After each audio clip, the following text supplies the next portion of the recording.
aquí estamos, para los que no me conocen, que supongo que muchos no me conocen. Mi nombre es Gustavo Belrosian. Desde hace 32 años soy psicólogo. Imaginen más o menos 5 años más de carrera, hace 37 años que estoy en el mundillo de la psicología. Tengo 55 años y hace 37 años cada vez que en algún púlpito aparecía la palabra psicología, generalmente no era del todo bien vista. Así que para mí siempre es un placer y agradezco la confianza de Amilcar, del consejo. Gracias también a Daniel, a Adrián por la apertura de este lugar y el desafío y la responsabilidad de poder compartir algo que les resulte útil, ¿no? No solamente que reciban información, sino que eso sea útil y relevante para sus vidas. Con Fabiana, mi esposa, que vinimos hace 30 años que nos casamos, tenemos 2 hijos, Rodrigo y Agustina, 26 y 20 años, vivimos en Tandil hace 11. Y quiero contarles un poquitito la idea, la invitación, tuvo que ver con venir a hablarles sobre inteligencia emocional, algo que hace algunos años era chino básico, pero ya pasa a ser terminología que aunque no sepas de qué se trata, por lo menos alguna vez, por lo menos el término lo escuchaste. Y mi desafío es en esta obra que se me asignó, es compartir algo. Esto que yo les voy a compartir está diseñado para un programa de 4 meses, así que bueno, imagínense que lo que vamos a compartir por lo menos son unas pinceladas, unos disparadores, y hasta al que le interese le puedo sugerir algunos libros para que pueda profundizar sobre esta cuestión. Podemos tenerla ahí la primera. Sí, la tenemos. Muy bien. ¿Qué dice ahí? Es que todos nosotros somos seres emocionales y las emociones están siempre presentes de un modo que juegue a favor o en contra tuyo. En este momento, aún los hombres también estamos experimentando emociones, ¿no? Aunque las mujeres no crean, si somos también seres emocionales y todo el tiempo estamos viviendo emociones y la importancia de poder conocerlas e identificarlas, ¿no? Hace un tiempo leía una historia, ¿conocen al autor Wayne Cordeiro? Han leído Andar con el tanque vacío, por ejemplo, y otros libros. Él menciona ahí la historia de un hombre, podría ser cualquiera de nosotros, que un día medio confundido, un día de esos malos, que experimentaba un gran malestar, este hombre empezó a caminar, y caminó durante horas, y ya llegó un momento donde ni siquiera él tenía claro dónde había ido a parar. Y estando en medio de esa situación, escucha una voz que le grita: ¿quién eres? ¿Qué estás haciendo aquí? Primero como que no reacciona bien, pero viene un poquitito más fuerte la cosa. Dice: ¿quién eres?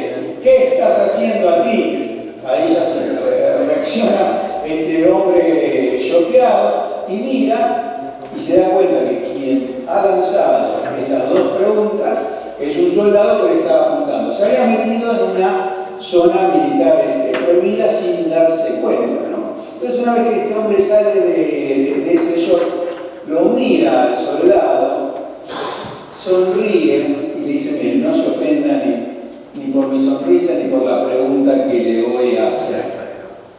No sé cuánto le pagan a ustedes por estar aquí cumpliendo esta función, pero lo que a usted le paguen, yo le ofrezco pagarle lo mismo y que todos los días de mi vida usted me haga estas 2 preguntas, ¿no? ¿Quién eres y qué estás haciendo aquí, ¿no? Qué importante es saber quiénes somos, qué estamos haciendo, qué es lo que nos sucede, y en base a eso, ahí, ¿pasa o no pasa? Bien. Nosotros, decíamos que todo el tiempo, como seres emocionales, estamos enfrentando situaciones, ¿no? Situaciones o estímulos. Ustedes desde que se han levantado hasta este momento, incluso este momento, están viviendo este proceso todo el tiempo. Todo el tiempo estamos viviendo esto. ¿Qué es este proceso? Ustedes viven una situación, yo vivo una situación, y consciente o inconscientemente empezamos a hacer una evaluación de lo que estamos viviendo. ¿Cuáles son las categorías principales? Puedo decir, esto es irrelevante, es una pérdida de tiempo, puede ser una ofensa y que de repente puedo decir irrelevante y quizás es muy bueno que apliques esa categoría, pero puede ser irrelevante, podés definir como placentera la situación, podés vivirlo como una situación de pérdida, los ansiosos tienden a ver las situaciones como amenazantes, o podés vivirlo como un desafío. Entonces, esto todo el tiempo te está sucediendo. Incluso cuando no enfrentaste la situación, pero sabes que mañana tengo que ir a tal cumpleaños. Sí, uy, qué lindo, o quizás vienen otro tipo de definiciones. Y estás definiendo la situación y al mismo tiempo estás haciendo una evaluación también sobre tus propios recursos para enfrentar esa situación. Entonces, es lo que algunos llaman evaluación primaria y evaluación secundaria. No porque una sea más importante que la otra, sino simplemente para diferenciarlas. Todo el tiempo, desde que vos te levantaste hasta ahora, incluso este momento, estás evaluando la situación y te estás evaluando con qué recursos contás para enfrentar esa situación. Ahora, inevitablemente, si vos definís una situación como irrelevante o la definís como amenazante, la emoción va a ser distinta. Imagínate que vos combinás una evaluación de la situación como amenazante y al mismo tiempo te autoevalúas con pocos recursos para enfrentar la situación. ¿Qué emoción te imaginas que puede llegar a aparecer? Miedo, ¿no? Por ejemplo, podría ser miedo. A diferencia de si me veo con más recursos, quizá lo voy a ver como un desafío. Pero donde nos sentimos más frágiles para enfrentar situaciones es en esa combinación. Entonces, lo que terminamos haciendo es consecuencia de esa evaluación. Las personas que tienden a hacer evaluaciones críticas de sí mismos y los demás, imagínense cómo van a ir viviendo este proceso. Y hay términos que muchas veces escuchamos y que pueden ser parecidos o sinónimos, que puede ser equilibrio emocional, inteligencia emocional. Se está utilizando cada vez más la terminología regulación emocional. Y vamos a ver algo en relación a eso. No sé si con las pilas estamos ahí medio jugaditos porque... Ahí está. Está en... lo está. Es un buen... ¿Ves? Por ejemplo... No sé cuál estará haciendo la evaluación que estará haciendo de mí, ¿viste? Esta es la que yo estoy haciendo de mí. Mirá que me dijo... Me dijo 2 o 3 veces, espero que en las otras funcione mejor. Bueno, básicamente, para hacerlo sencillito, puede ser mucho más complejo, la inteligencia emocional tiene que ver con eso, ¿no? Con el autoconocimiento que decíamos recién en la historia que les contaba, ¿no? Que tiene que ver también esto mucho con la formación que hemos ido teniendo, ¿no? Ayer me decía una chica, ya grande, la verdad que lo que puedo decir que mi familia en inteligencia emocional lo que me ha dado ha sido 0, ¿no? Y alguno todavía con menos 10, que si estuviéramos jugando al chinchón sería un buen puntaje, pero lo que han recibido no ha sido del todo bueno. Hay una escuela de las emociones que empezamos a vivir desde el primer día y en casa, para bien o para mal, hemos sido formados en esto, ¿no? Hoy en día se trabaja mucho más con los chicos en el registro, pero arranca ahí. Si yo no puedo tener un registro de lo que me sucede, va a ser difícil que pueda regularlo, que pueda tener dominio propio. Daniel Goleman, un especialista en esto, fue de los primeros en empezar a hablar, decía, si yo no identifico una emoción, quedo a merced de esa emoción. O sea, esa emoción va a hacer conmigo lo que quiera, ¿no? Y otra característica de la inteligencia emocional, ya no es solo el proceso que tiene que ver conmigo, es cómo yo puedo ir interpretando o identificando lo que le sucede al otro. Vieron que hay gente que es muy perceptiva y puede ver lo que le sucede a otro, y hay personas que le tires el dato que le tires y seas lo más evidente y obvio, que la persona no registra absolutamente nada. La empatía, yo creo que está sobrevendida la empatía. La empatía en su máxima expresión es algo inalcanzable. Tenés zapatos muy lindos, pero Amílcar, yo nunca me podría poner tus zapatos. Él me puede contar, yo como psicólogo, con todo mi entrenamiento, puedo tratar de entenderlo, pero nunca voy a poder calzarme exactamente el zapato de Amílcar, porque es su historia, es su vivencia, pero es un ejercicio que es válido y todo lo que intentemos hacer para acercarnos a la vivencia del otro y para escucharlo va a ser muy bueno. Pero tiene sus límites el ejercicio. Eso sería como el pilar de la inteligencia emocional. Ahora, también lo llamamos a veces equilibrio emocional. Templanza es un término que nos resulta más cercano, más Reina Valera, que es importante esto diferenciarlo, ¿no? Para algunos, la templanza puede ser esa persona que tiene cara de póker, ¿no?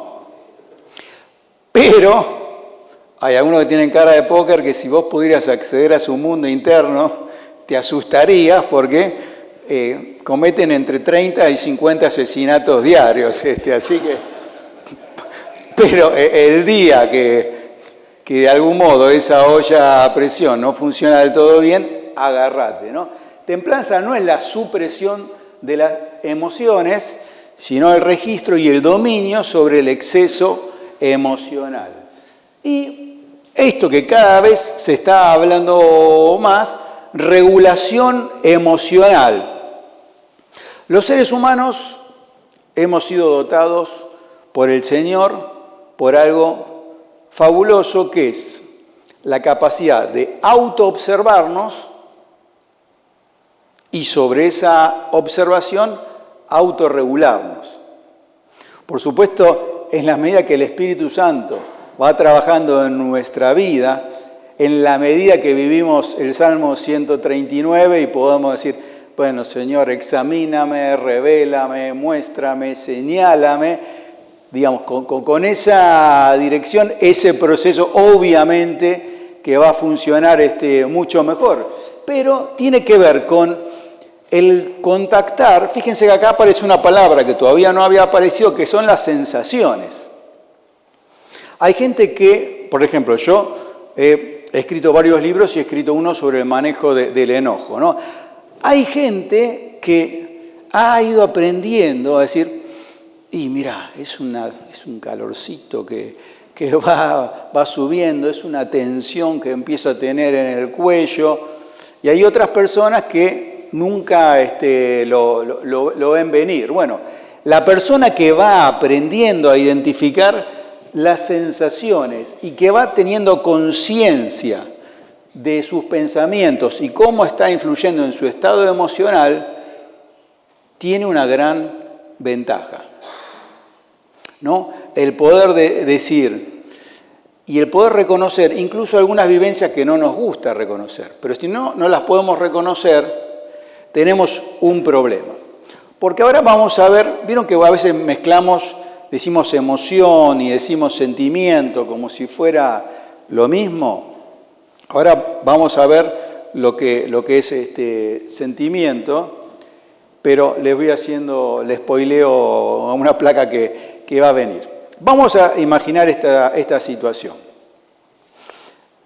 Yo estoy atravesando una crisis personal, una crisis espiritual, podría ser una crisis en mi relación con el Señor, y frente a eso se me dispara la tristeza. Estoy triste por eso. Ahora, esa emoción o algunos pensamientos que pueden ser automáticos, son automáticos. Frente al automatismo no hay mucho para hacer. Es lo que siempre escuchamos, yo no puedo impedir que un pájaro, ¿no?, revolotee sobre mi cabeza. Eso es el pensamiento automático, pero puedo impedir que haga un nido, ¿no? Bueno, pensamiento, vamos a llamarlo pensamientos y emociones primarias. ¿Me siguen hasta ahí? Parezco Lilita Carrió, ¿me siguen? Pensamientos o emociones primarias. Ahora, estoy triste, soy cristiano. De algún modo vamos a suponer que en la escuela de mi familia me han dicho que estar triste y ser cristiano o tener una crisis es medio como incompatible. Entonces, a esa emoción o pensamiento primario le agrego otro pensamiento. Imagínense una cadena, el pensamiento automático fue el primer eslabón, pero ahora le empiezo a poner otro que es, me parece que algo en tu vida cristiana no está funcionando del todo bien. ¿Qué aprendiste? Al final, 55 años, hablamos con Daniel, que más o menos hemos nacido en el banco de alguna congregación, y no aprendiste nada. Y por otro lado, veo que mis hermanos todos crecen, maduran, veo en las redes sociales que uno se sacó una foto que está de rodillas orando, otro dice que ya en este día llevó a 55 personas a los pies de Cristo, y yo estoy acá triste, 55 años. Ahora, no frené el proceso y la primer fichita de dominó empezó a tirar otras. Ahora, fíjense dónde arrancamos, ahora tenemos un montón de pensamientos que se han ido encadenando, pero van a empezar a aparecer lo que llaman emociones secundarias. ¿Cuáles podrían ser, por ejemplo? ¿Qué podría sentir después de pensar todas estas cosas sobre mí? Nunca les habrá sucedido, pero de lo que le contaron los demás. ¿Qué? Sensación de fracaso, frustración, soledad. Soy el único cristiano tibio de mi congregación, de mi ciudad, sí. Culpa, vergüenza, ¿no? Dicen que la culpa es sentirnos mal por algo que hicimos y que la vergüenza ya es sentirnos mal por lo que somos. Repito, ¿no? Como que la culpa es sentirnos mal por algo que hicimos y ya la vergüenza es sentirnos mal por lo que somos. Ya nuestra identidad, soledad, fracaso, frustración, todo eso, entonces empiezo a tener emociones secundarias. Fíjense el lío que se armó y que a veces no te puede llevar días. En un ratito,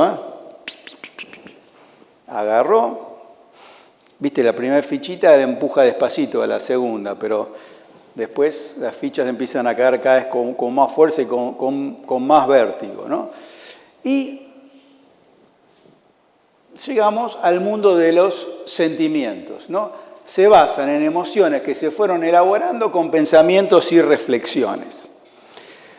Yo no me hago mucho lío, porque a veces, no, emoción es esto, sentimiento es esto. Yo les daré una diferenciación que para mí considero válido entre emoción y sentimientos. Otros capaz que lo pueden mencionar de otra forma y no me peleo, pero por lo menos quiero que sepan ustedes de qué hablo yo cuando hablo de emoción y de sentimiento. El sentimiento, ¿qué sería? Esa emoción que se fue consolidando. Ya me siento avergonzado, cada vez me siento más solo, frustrado, fracasado, y eso fue echando raíces dentro mío. Ahora, qué importante es esto, poder identificarlo. El otro día hablaba con una persona que viene de una formación muy estricta, está como en el jardín de infantes de la inteligencia emocional. Y me decía, el otro día, el lunes a la noche, como todos los lunes, estaba mal. No sé por qué. Ahora, charlamos un ratito y él mismo, con alguna ayuda mía, de repente se dio cuenta que en esa situación que estaba viviendo en su casa, al mismo tiempo, si me acuerdo de las 4, eran soledad, frustración, cansancio y desánimo. Ahora, no era que estaba viendo una tragedia, pero a cada uno de nosotros, a mí hay momentos que alguna de esas y alguna más también vienen en equipo, porque se mete la primera y chifla a sus amigotes y se quieren hacer un banquete con uno. Pero el poder identificarlo, a él le sirvió como para decir, ok, puedo hacer algo todos los lunes a la tarde para cambiar mis expectativas y no esperar que mi mujer haga tal cosa porque lo podamos resolver distinto. Y si yo aprendo a identificar mi cansancio y el desglose de esos 4 jinetes del apocalipsis que le estaban aquejando en ese momento, le puede servir, ¿no? Porque tenemos esto que yo creo que a veces lo hemos hecho como un fundamentalismo de este pasaje, ¿no? Que dice, engañoso es el corazón más que todas las cosas y perverso, ¿quién lo conocerá? Entonces, ¿qué nos está diciendo? Que realmente es difícil y que lo peligroso que nos dejemos guiar solamente por nuestra visceralidad, por nuestras emociones y que no seamos personas que podamos orar o que podamos reflexionar en relación a esto. Pero si Dios nos ha diseñado las emociones y las emociones son una porquería que no sirven para nada, hay un error en el diseño. Y bueno, creemos que Dios nos haya diseñado con emociones no es un problema, pero que tenemos que trabajar y mejorar en poder identificarlas. ¿Se entiende? Ahora, esto es todo lo que... ¿Vieron que está de moda decir, por ejemplo, Amílcar es todo lo que está bien? O Gustavo es todo lo que está mal. Bueno, esto es lo que vamos a ver ahora, es todo lo que está mal, ¿no? 5 cosas que habrás hecho y que hago y que a veces no están buenas y no son saludables. 1, dejar que las emociones fluyan. ¿Vieron que está muy de moda esto que todo fluya? Yo no estoy en contra del fluir, ¿no? Hay momentos donde está buenísimo poder fluir, pero esa es la dimensión del descontrol. No ponerle ningún límite a ese efecto dominó del que hablábamos, dejar que la ira se despliegue hacia los alrededores y salga como salga, con la falsa expectativa de que después te vas a sentir mejor. ¿Vieron que se dice, bueno, hablalo y después te sentís bien? Es cierto y no es cierto. Está demostrado que las personas que tienen una expresión descontrolada de la ira, vengo y peleo con mi amigo Jorge y nos decimos de todo, de que no, él me habló bien y yo le hablé mal, pim, pam, pum. Terminé de hablar con Jorge y le hablé así y no me siento mejor. Porque tengo ganas de cruzarla de vuelta porque digo, esta estaba buenísima y no se la dije. Es como son olas que cabalgan sobre otras olas y eso además de que pude haber lastimado a alguien, hay una excitación fisiológica que no se detiene cuando descargas descontroladamente. Ahora, si puedo encontrar un modo de expresar mi disconformidad de un modo edificante, ese sí va a ser un hablar saludable. Pero bueno, dejar que simplemente la cosa fluya es de control. Empujar para adentro. Eso, los varones tenemos máster en estas cosas, ¿no? No pasa nada, estoy bien, no estoy enojado. Bueno, una vez encontraba una ilustración de esto que me parece buenísima. ¿Viste la pelota de goma cuando jugás en el agua y la llevás para abajo, bueno, cuando vos la soltás, salvo que, no sé, seas un ingeniero de la NASA, no tenés la más mínima idea de que cuando suba exactamente cuántos centímetros o metros va a saltar, para qué lado va a ir. Eso sucede cuando empujamos hacia adentro las emociones. O vamos a explotar o vamos a implosionar en algún momento, y en ninguno de los dos casos vamos a tener un diseño saludable de las emociones que Dios nos ha dado. Tercer ejemplo, que es el tercero no siempre está mal, es salir del asunto, una maniobra de distracción. Por ejemplo, personas que tienen ataques de pánico, uno trata de darle una cantidad de herramientas. Si hay una que está buena, es que a veces, como están hiperconcentrados en lo que están sintiendo o en su pensamiento catastrófico, en algunas personas una maniobra de distracción, cambiar de tema, pensar en otra cosa, llamar un amigo, y no necesariamente para hablar del problema, puede servir.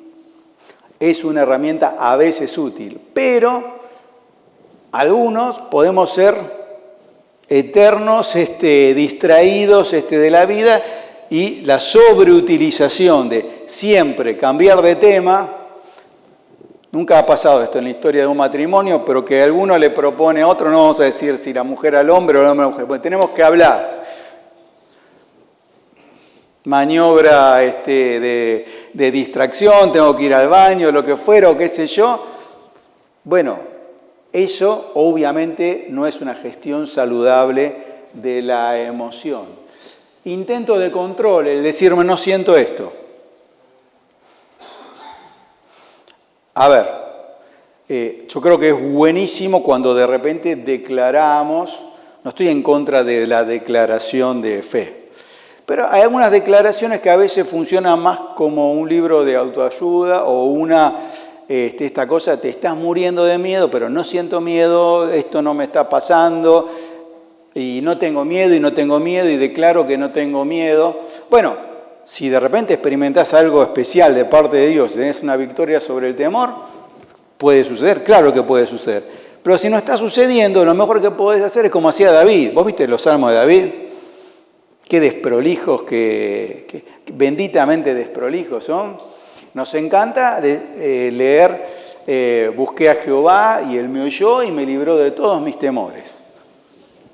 Y después, de repente, en esa autenticidad de David, el terror me asalta por todas partes, y eso somos nosotros. Por mí me encanta la generosidad de David, y que el Señor haya permitido que esa autenticidad haya llegado a nosotros. Entonces, simplemente decir, esto que me está pasando no me está pasando, es una desconexión de tu realidad personal. Y otra forma no saludable es el cambio de registro emocional. Por ejemplo, hablando de varones, ¿viste? Tiene mejor prensa decir que sos un tipo de carácter bravo que decir que sos medio bajón, ¿no? Como que si vos estás triste, frustrado y solo, y decís, estoy triste, frustrado y solo, en el barrio no se ve tan bien como entrar ahí y andar golpeando una mesa y darle lugar al enojo. En muchos de nuestros enojos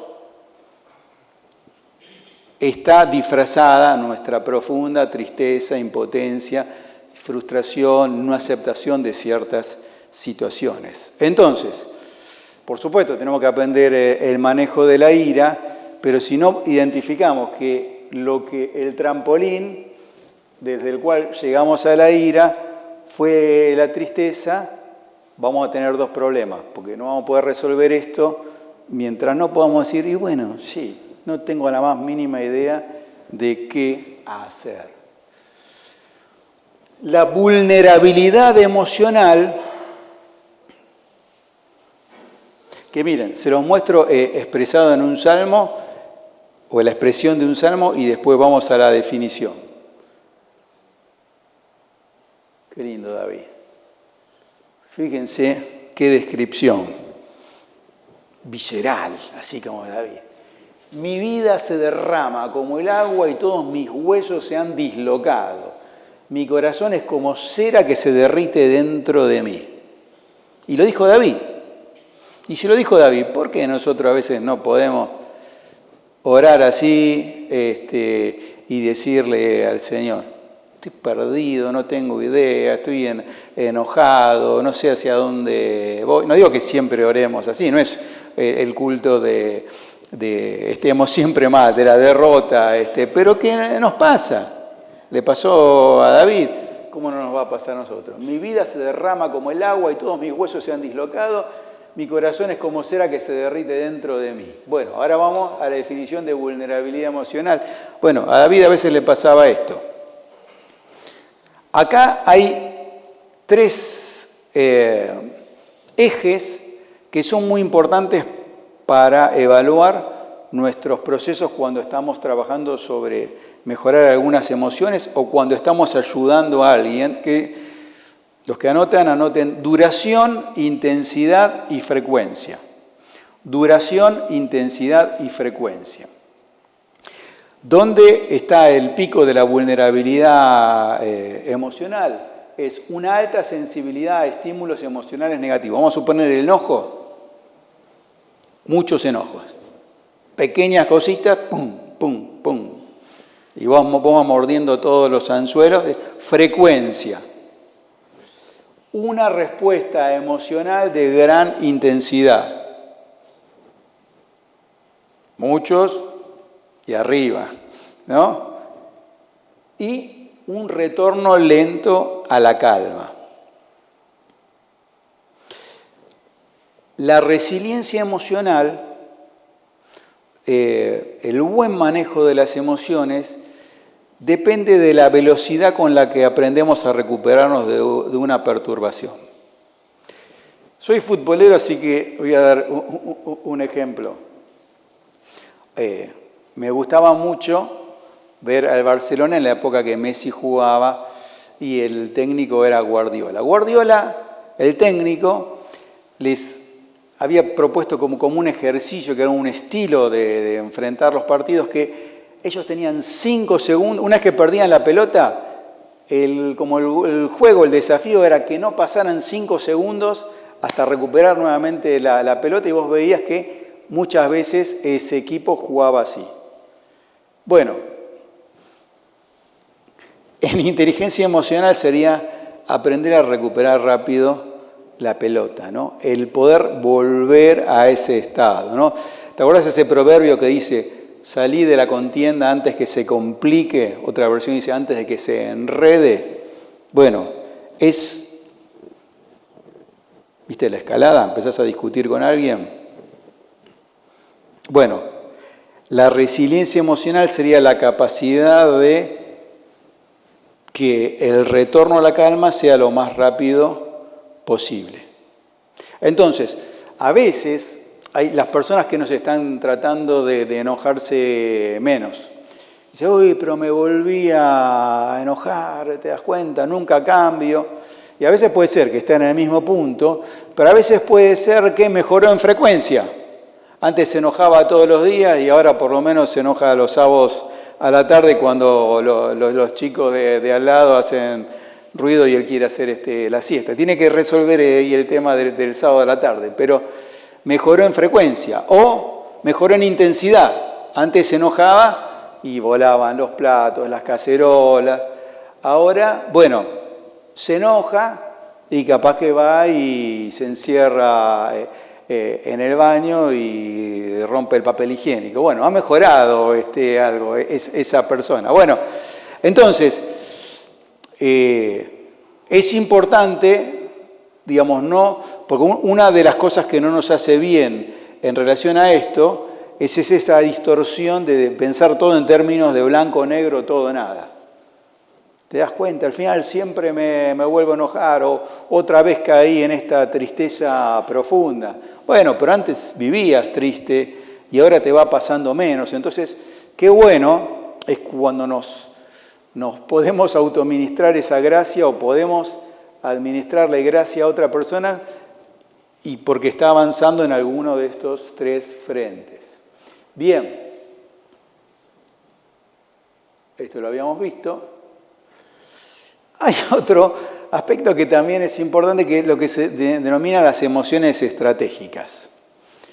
Se lo explico a través de un ejemplo. Vamos a suponer que nosotros veníamos de Tandil, 8:30 arrancaba esto, y nosotros salimos tarde, no tomamos el compromiso con seriedad, llegamos 9:15, ya esto arrancó, me siento incómodo, entonces agarro y el tipo que venía a hablar de inteligencia emocional, pero escuchame, Amílcar, al final, ¿a vos qué se te ocurre poner horario un viernes? Es tratar de algún modo utilizar una emoción mía para escaparme del asunto, ¿no? Fíjense, dice, emociones que se utilizan a propósito con el fin de manipular al otro y para obtener un objetivo.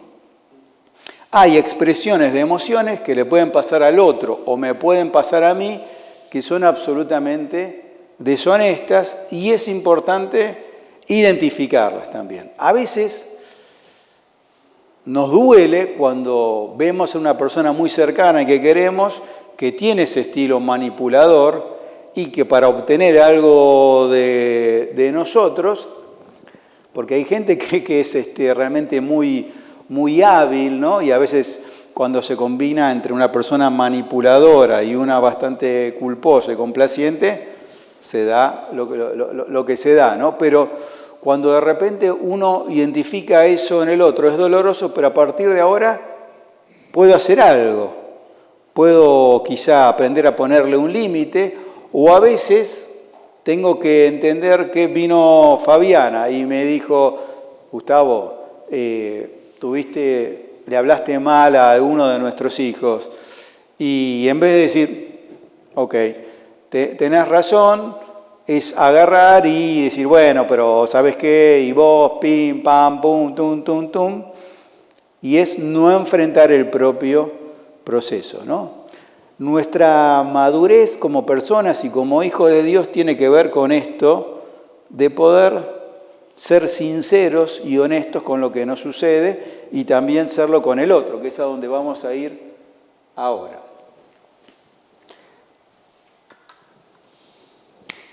A ver, vengo hablando yo, los quiero escuchar un poquitito a ustedes. En sus familias, ¿cómo cuando alguien se ponía mal, cuando alguien se ponía triste, se enojaba o se frustraba, en qué escuela se formaron? ¿Qué hacían los padres, los abuelos, los tíos? A ver, uno o dos ejemplos. O pueden contar de un vecino. Se tapaba. Se tapaba. ¿Cómo se tapaba así? Bueno, que no pasó nada, vamos. Bien. La escuela de tapémoslo. Bien. ¿Algún otro ejemplo? Se explotaba. Cuando ustedes son... qué combinación. Explotaba. Por ejemplo, no sé, cómo podía ser en medio de una comida. Bien, entonces, ahí cuando ustedes se cruzaron en la vida, uno venía con la escuela de tranquilo y hablemos las cosas, ¿no? Bien, y uno más acostumbrado a vivir en situaciones de tensión y uno menos acostumbrado, ¿no? Hay un concepto que es el FTC, que es, TFC, tensión familiar crónica. De a veces haber vivido en un ambiente donde o los platos ya estaban volando o debía servir la soda a papá, a mamá o a la abuela y guay, que salga fuerte porque van a empezar a volar los platos. Entonces, nunca estás del todo relajado. Hace poco hablaba con un muchacho que me decía que él de chico, y no porque viviera en un barrio marginal, sino que en su propia casa, de clase media, vivía con un cuchillo debajo de la almohada. Porque estaba tan picante la cosa con su hermano mayor o con su papá, que él dormía con ese cuchillo. Y cuando lo contó fue muy interesante, porque de algún modo, después jugábamos con la idea de que él sufre el síndrome del cuchillo debajo de la almohada. Le digo, ¿viste ahora que se inventan síndromes de todas las cosas? Hacemos esto, escribimos el libro, el síndrome del cuchillo por esta cosa de vivir realmente a la defensiva. Hoy ya no está en ese ambiente hostil, hasta se lleva mejor con su familia de origen, aunque no viva con ellos, pero recibió esa escuela, ¿no? Y vive con el cuchillo debajo de la almohada. ¿Algún otro ejemplo? Escaparse. ¿Cómo sería? Y recuerdo una vez discusión y mi hermano salir de la casa directamente a la calle. Escuela del escapismo. O sea, entonces tenemos tapar, que huele todo, escapismo y perdón. Sí, no, que referente a lo que decía Mirta, justamente estos días me tocó charlar con una persona que su conflicto familiar llegó a la conclusión de que su cónyuge, tal vez que tenía problemas en su casa, en su adolescencia, en su juventud, y escapaba. No enfrentaba el conflicto, se iba a vivir con el tío, se iba a vivir con el abuelo, porque era la casa, se iba a algún otro lugar y había una crisis. Ahora, vos fíjate en ese ejemplo que das. Hay ambientes en los que hemos sido criados donde hasta escaparse puede no ser la mejor de las opciones, pero puede ser una mejor opción, especialmente cuando vuelan los platos y ya no tenés forma de esquivarlo, cuando corres riesgo de ser lastimado o lastimada. Pero eso fue formando un determinado tipo de apego. En esto que vamos a ver también, ahí puede aparecer dicho de mil formas. Yo voy a tomar esta definición que me gusta. Una forma, a partir de esa escuela, es el apego distanciante. Vos estás desregulado emocionalmente, te sucede algo, pero has aprendido, consciente o inconscientemente, la escuela de la autosuficiencia, de no pedir ayuda, y a ni siquiera reconocer tu necesidad de conexión, apoyo y consuelo. Entonces, esta persona, después siendo un adulto, ante la dificultad o el desequilibrio emocional, su tendencia es a aislarse. A veces ni siquiera es consciente de lo que está haciendo, pero lo termina haciendo. A veces, en vez de decir, Amílcar, necesito hablar con vos, el soporte puede ser un elemento externo, ¿no? Puede ser el alcohol, puede ser un cigarrillo, puede ser de tabaco, un porrito. Algunos recurren a la pornografía, como estoy en un pico de ansiedad, no puedo manejar y como que mi vida no me gusta y me refugio en el mundo de la fantasía un rato, o estoy tensionada y me termino produciendo un corte para bajar esa tensión. Entonces, Dios que nos dio el regalo de la comunidad, ve con mucho dolor que nosotros a partir de nuestra historia hemos caído en la autosuficiencia y no solo que no recurrimos a la comunidad y ni siquiera recurrimos a Él, sino que hemos aprendido que necesitamos algo, la tele, el ministerio, puede ser tu adicción, también como un modo de no enfrentarte con tu realidad emocional. En el otro extremo, serían las personas más dependientes, es el apego preocupado. Es aquel que se formó en la escuela en nene se cayó, pero no es que se cayó de un 10º piso, se cayó. ¿Qué te pasa? ¿Te pasa algo? Decime, ¿cómo te sentís? ¿Qué te sucede? Sobreprotección permanente. Entonces, ese chico va creciendo con la escuela de yo no tengo forma de calmarme si no hay un otro que me calme.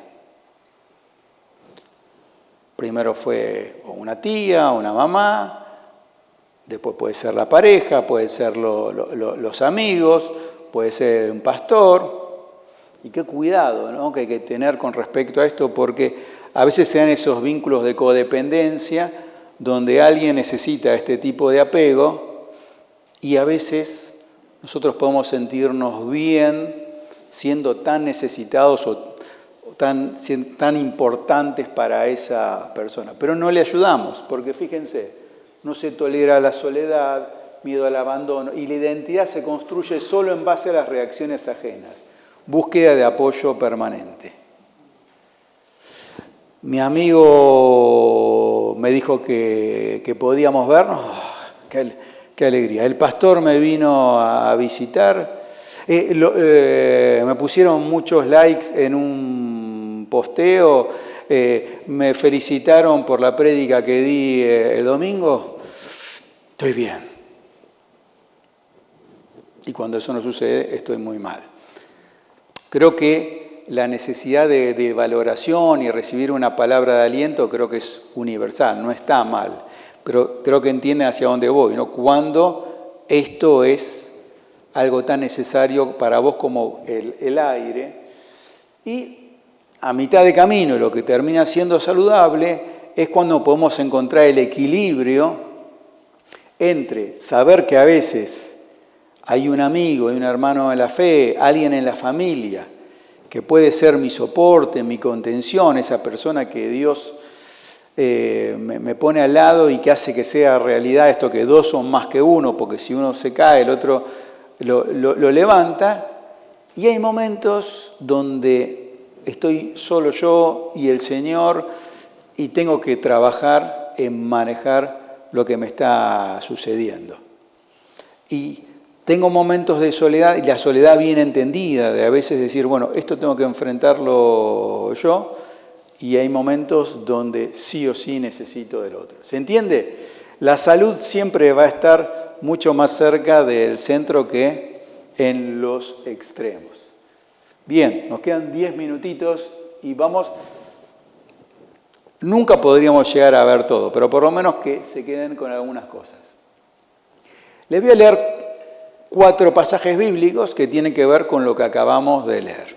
Por ejemplo, hablamos de la importancia a veces del acompañamiento de otros en la regulación emocional. Bueno, todos sabemos la historia de Job y sus amigos, ¿no?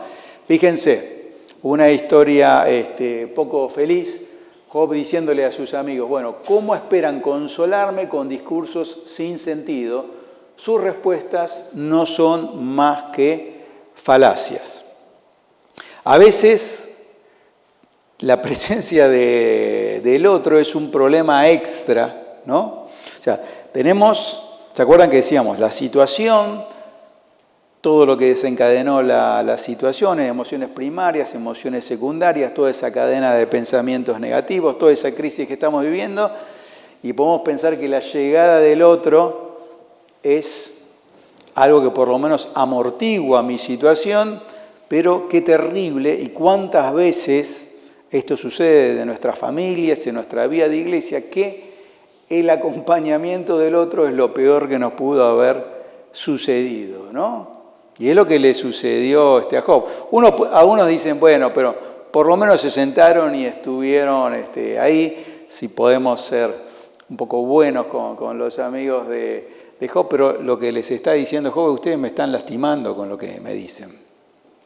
Y la realidad es que porque ahora ya nos vamos metiendo en esta cuestión de lo que me sucede y mis vínculos. Muchas de las personas que hoy son parte de nuestras congregaciones han tenido que ver con la buena aplicación de esto. La iglesia fue para mí lo que no era mi familia, ¿no? Alguien cumplió esa paternidad que no tuve de parte de mi papá. El amor de mi amigo o mi vecino hizo que yo me interese por Cristo y la buena aplicación sirvió. Y la realidad es que muchas personas han salido de las congregaciones a partir de nuestro mal acompañamiento ante sus crisis mentales, emocionales, espirituales o familiares, ¿no? Esta es la situación de gente que se acercó y que empeoró. Ahora, también puede suceder a veces en nuestra autoconmiseración, nuestra autosuficiencia, por ejemplo, este caso, ¿no? Jacob, ante la situación de José. Todos sus hijos y sus hijas intentaban calmarlo, pero él no se dejaba consolar, sino que decía, no, guardaré el luto hasta que descienda al sepulcro para reunirme con mi hijo. Así Jacob siguió llorando la muerte de José.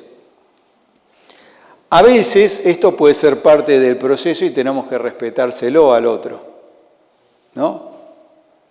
Decir, bueno, ahora déjame solo, quiero estar en este estado, y a veces en nuestra propia autoexigencia de acompañar al otro y hacer algo para sacarlo de esa situación, no respetamos por ahí momentos donde el otro no nos da ese pie para acompañarlo y darle consuelo.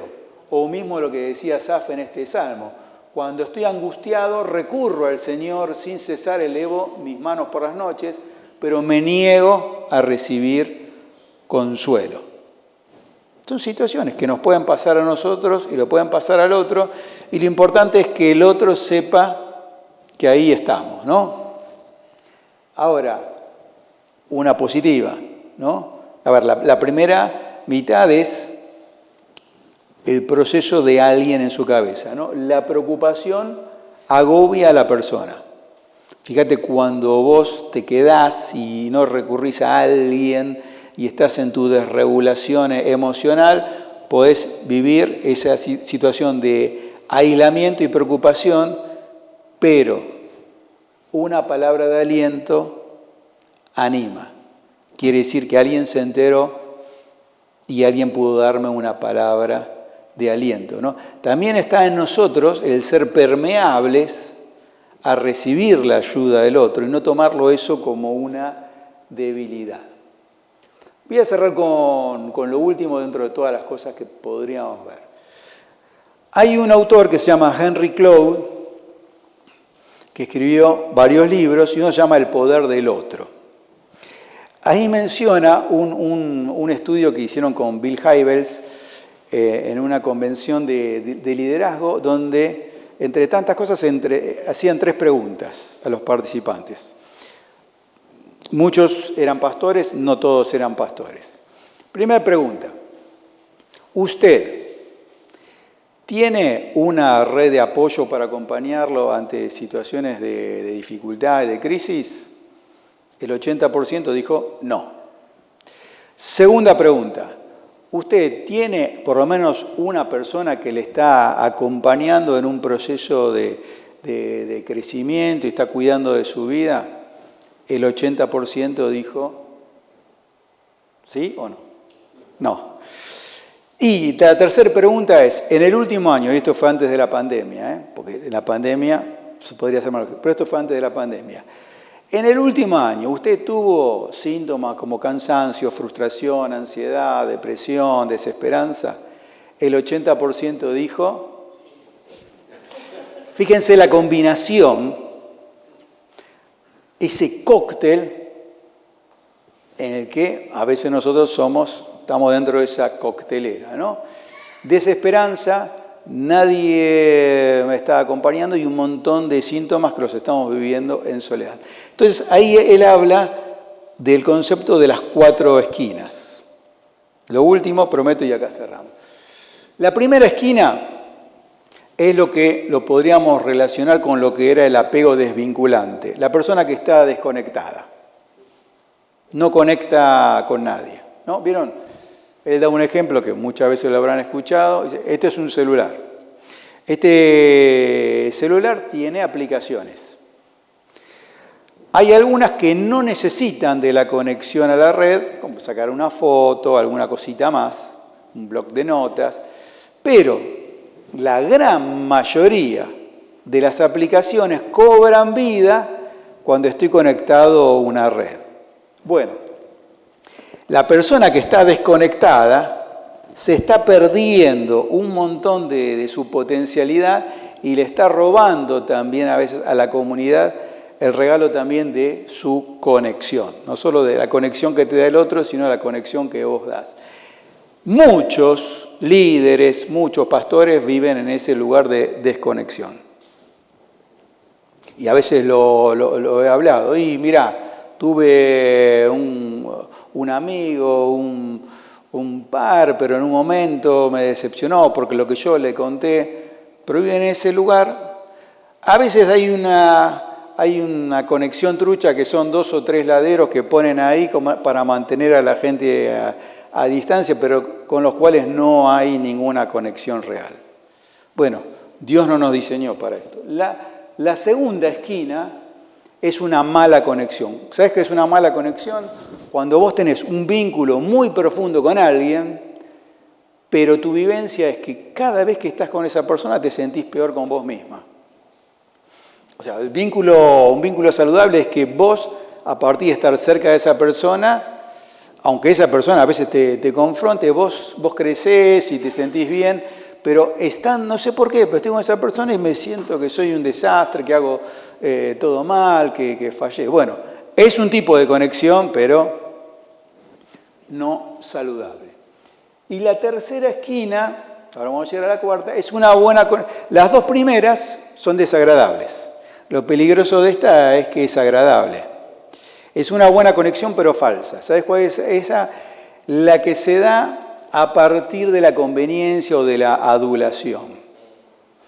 Conecto solamente con los que me digan las cosas que yo quiero escuchar, lo cual se convierte en algo adictivo, ¿no? Porque necesito cada vez más de esa. Es de las drogas más peligrosas, ¿no? La de la adulación. Entonces, estoy conectado con los demás, es placentero y es agradable, pero vorazmente cada vez necesito más de eso. Y los likes, los malditos likes. A veces, no, yo le pongo like a alguno, no estoy en contra, a Milgar le pongo like, por ejemplo. Pero cuando vieron que esto está estudiado por neurocientíficos, como que hay gente que necesita como la droga para calmarse un ratito y en los últimos 10 minutos no fui a ver si hay y un like y cada vez son 10 minutos, después lo haces a los 9 minutos, después y todo el tiempo pendiente de eso. Conexiones falsas, que pueden ser también en las redes, como vos dabas el ejemplo. Ahora, Dios, bueno, me metería con esto, pero quiero cerrar con esto. Dios nos ha diseñado para las relaciones de la cuarta esquina. Para esas relaciones donde estoy en un lugar donde las personas tienen verdadera conexión, donde pueden ser auténticas. Cuando podemos encontrar un lugar para ser auténticos, tenemos acceso a los recursos que estamos buscando. Algunos cuando hablamos de estas cuestiones me cuentan todas sus historias de desamor y de traiciones, donde siempre generalmente el que hizo las cosas mal es el otro, ¿no? Y nunca somos nosotros. Pero esto que suena tan lindo ahí como está escrito, se da siempre en el marco de vínculos imperfectos, donde a veces nos vamos a hacer bien y otras veces nos vamos a equivocar. Pero yo quiero cerrar con ese desafío, ¿no? De en qué medida nuestras comunidades de fe, nuestros vínculos, pueden ser cada vez más auténticos. No digo que alguien se pueda parar en el frente y delante de todos decir que tiene una tentación con una persona que no es su esposo o su esposa, o que tiene problemas con la pornografía, o que tiene impulsos agresivos. Creo que no estamos preparados para que todos sepan todo de nuestra vida, pero la importancia de por lo menos tener compañeros de lucha en cuanto a nuestras dificultades en la vida, de nuestros pensamientos o nuestras emociones. Y también, como veíamos en el apego seguro, una de las cosas buenas que sucede es que en lo malo tenés la amortiguación de la presencia del otro. Y lo bueno lo podés vivir duplicado a partir de que también tenés ahí un compañero o una compañera, ¿no? Yo creo que el desafío de todo esto es no solo para tener vidas saludables, sino para tener cada vez comunidades más saludables. Vamos a dejar aquí y sí, cierro con esto, ¿no? Que la única forma en la que realmente vamos a estar conectados con los demás va a venir de parte de la autenticidad, ¿no? Y trabajemos a favor de eso, trabajemos en nuestra familia, los que son padres puedan trabajarlo con sus hijos, con sus hermanos en la fe, con la congregación, donde todos podamos ser mutuamente cuidados, artesanalmente cuidados, pero a partir de ese lugar donde ser auténticos sea ganancia. Oramos.